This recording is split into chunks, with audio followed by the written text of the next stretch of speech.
back to the organization. Flag City Honor Flight returned home last night to a big celebration once again at Grand Air Terminal out at Toledo Express. It was the trip of a lifetime for dozens of local veterans. Once again, our Dan Cummins tagged along on the trip and joins us live in studio tonight with more. Dan?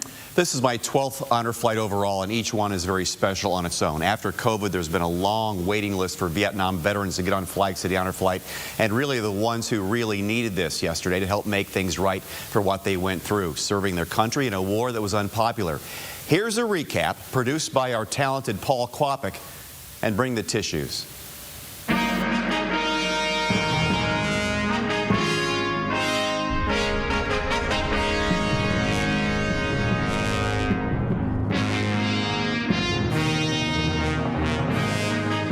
Flag City Honor Flight with veterans from Vietnam. God bless our veterans. God bless America, land of the free because of the brave. Hey, how you doing? Welcome. Yeah, all right. How you doing? Will?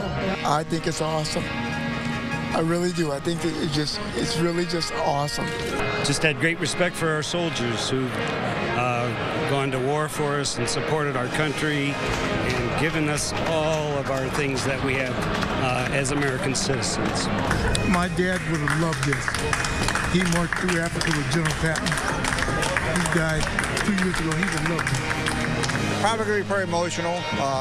Like I told you earlier, I have friends of mine that came home and committed suicide after came home out of country, and just this for them and for me and for all the Vietnam veterans, you know.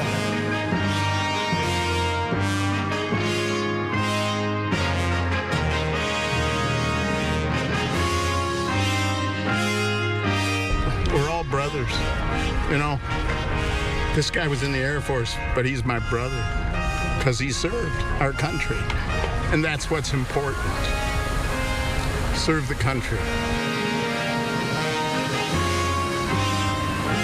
When Vietnam came along, I was in the Marine Corps. I volunteered at 17 to go, begged my father to let me go. And he signed my name and he says, "You better not get killed." That's all I got to tell you.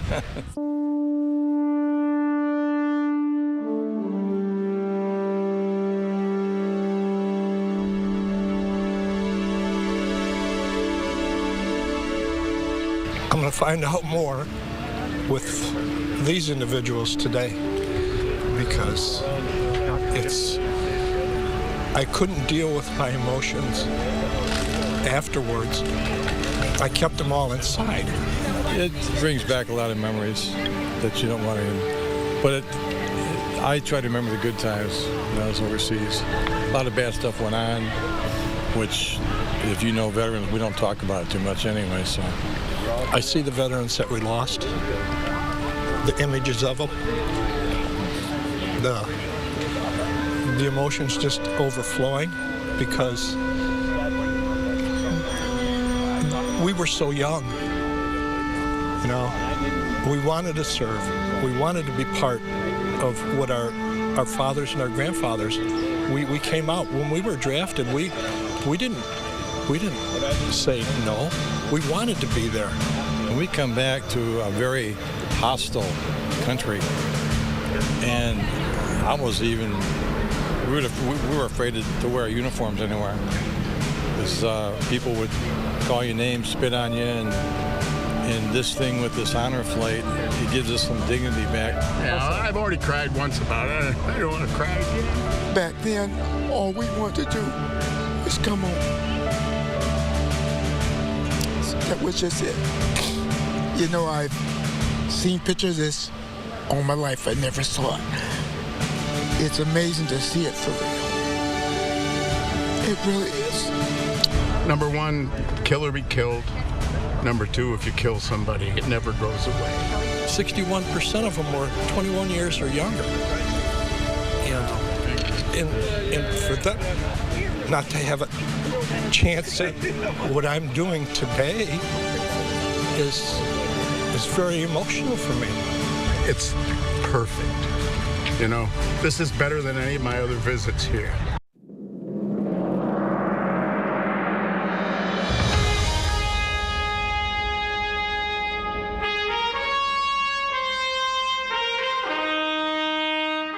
was just expecting my wife, and everybody showed up. I'm stunned. I'm just stunned.